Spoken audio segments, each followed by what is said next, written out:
aksidente na si member, na-aksidente sa abi kag naka 1,000 sa iyang passbook, no? Mahatag si Samaritan sang 500 up to 10,000. Subot silingon sang 500 up to 10,000, depende ina sa pagkadisgrasya mo. Kag depende naman sa imo unod sa passbook mo. Kung bala, base may lapses ka or advance ka man niya. So, gina-evaluate gidya always ang passbook. Amo na ang importante ang passbook naton. So, mga tag 500 up to 10,000. Pero sa Samaritan, kung nakita niya malang yung abi nga na bagrasan ka sang sang alambre, gamay malang, biskan nga naka 1,000 ka na, matag mo niya sa Samaritan sa 500 lang. May tigamay malang mo. No? Bakiras malang siya, mga ayo kag 10,000.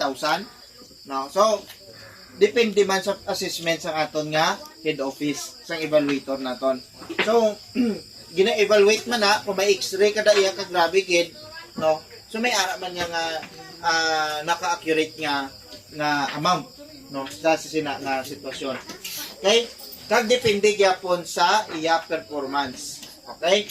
So, next is sa aton sa hospitalization, no? Si Samaritan, dapat nakagwa na yan si member naton sa hospital.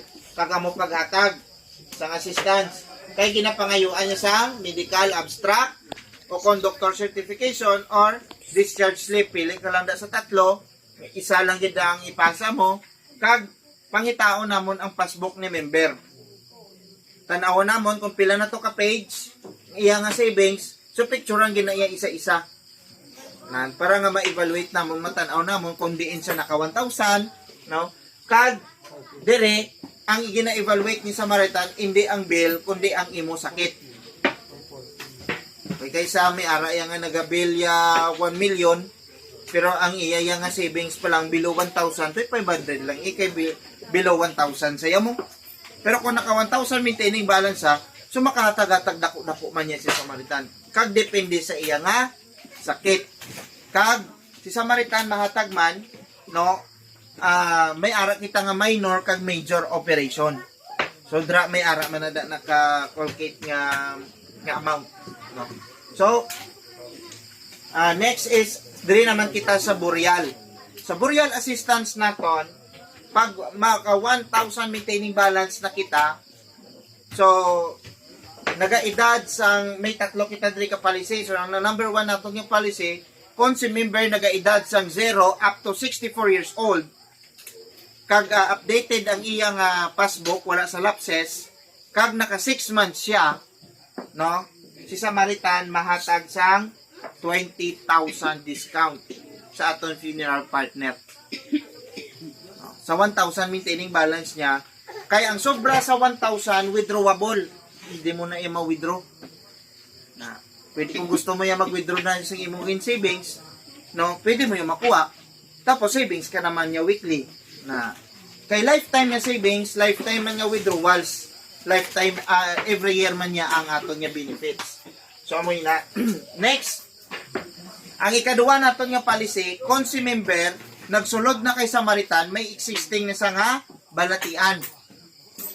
Bot silingon, nagsulod na siya, may cancer na siya, ginadialysis na siya, bedridden na siya. Kag nagaedad sang 65 years old pataas. So mag-edad na si member nato niya 65 above, may balatian na siya, kay ginatanaw man naton ang death certificate. So ang death certificate niya, ginatanaw man niya naton kung ano ang cause ng iyang pagkamatay. Kung may sakit, so automatic mahatagin na si Samaritan sang 10,000. Kag sa mga wala na kalabot sa 6 months, automatic 10,000 discount man na siya. No? Since nga naka 1,000 siya. So bot silingon ang 1,000, no, nga maka-avail kita ya diri sa burial, nga makalampas kita sa 6 months, dapat sa diin kaya naka 1,000 dito na iya ma-count si Samaritan sa 6 months. Okay, upon the 1,000 ina iya ma-count sa 6 months. Hindi nga permiro mo pa lang nga sulod, wala ka pa yan nagatag, away ka pa kalabot sa 1,000 o hindi na iya ma-counted. Kung subong ka lang yabi nga adlaw yan naka 1,000, so subong kami ma-count hasta nga maka 6 months ka. Kung makalampas ka sa 6 months, amo na siya. No? Kag kung may sakit ka na ya, 10,000 discounted lang. So dako gyapon. Sa 1,000 nga maintaining balance mo, may 10,000 discount ka sa aton funeral partner sa lungon nga kuhaon mo. Kaga for example, no? 35,000 niya ang lungon nga ginukuha nato nabi, ang ginukuha ni member. So family sa member nga napatay. So may discount si Samaritan nga 20,000. So 15 na lang ang talagaan sa pamilya. Kaya kami bahala yung magatag sa funeral sa 22. Na. So dako gyapon ang mabulig ni Samaritan. No? So next ang amo ni ang ikatatlo na ton amo ning sudden death. Ang sudden death na ton, no, upon the 1,000 kag napatay siya sa sunog, no, si disgrasya, nalumos, na cardiac arrest, kag naghikog dala ta pa ina, no. So si Samaritan mahatag siya sang 20,000 na dira basta updated lang. Biskan naka 1,000 ka na, pag updated ka lang, bisan wala ka pa kalabot sa 6 months kay napatay siya sa hinali nga kamatayon, si Samaritan matagi niya sang 20. Pero kung may lapses sa gyapon, biskan kulang siya sa sina nga binulan bala, wala sa ning ang iyang update hindi sa advance, no, or hindi man niya kulang sa pulo lang yung kapisos, hindi yagi makabel ang 20. Mabuhin gid 10,000. Kay may lapsa mo. Bisan sa pulo lang kapisos ang imo nga laps, 10,000 gid nga discount ang mga, instead nga 20,000, 10,000 na lang nga discount ang makuha mo. Amo na kay importante ang pulo nga pisos, no? Diri sa pag-savings naton. So that's why pulo man lang na kapisos, mas okay nga advance kita kaysa sa malaps kita. Makulang ka lang da 20 o kung pulo, no, sa aton nga monthly, sa weekly naton, si Samaritan ma-discount gid sa dahon balik sa 10,000 na. So sawa mo na sa kay importante gid. Next, no, sa sige naton nga savings dire, si Samaritan mahatag sang 2% kung nakaabot na aton nga savings sa 3,000. Upod na to ang aton maintaining balance. Ang maintaining balance naton is 1,000, no? So si Samaritan, kung makaabot sa 3,000 imo savings, no, taga-hatagan niya ka sa 2% kada bulan. Kag compounded pa na sa, for example, no, at 3,000 na di imo nga kwarta, nag-savings ka naman weekly, tingubo naman ito, kag plus kung nakaabot na sa 1 month, ang 2% sa 3,000, no, i-plus to dayon sa total. So 60 pesos, i-total naman to sa dayon, kag amo naman to ang interest ang tanan for the next month naman. Pero hindi maghatag interest si Samaritan kung wala kagid naka-savings within a month.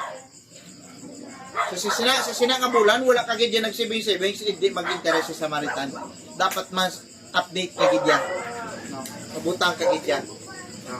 O nakasaka ka na sa 3,000. Kagang maximum nga unod sa atong passbook is only 25,000 with interest. So sa 24 pa lang nga daan, pabaloon ka na ma'am, withdrawin na ni ang imo nga savings kay imo na yan. Hasta lang kita sa 25. So pwede mo na imamat-amatan niya withdraw. Kagang policy naton sa withdrawals 1 week before. So for example, subong ka ma-fill up sa application form, withdrawal slip, na ma-fill up kita subong, pagka next week makuha mo na. Kung sa diin ka naga savings, dra mo man kuhaon.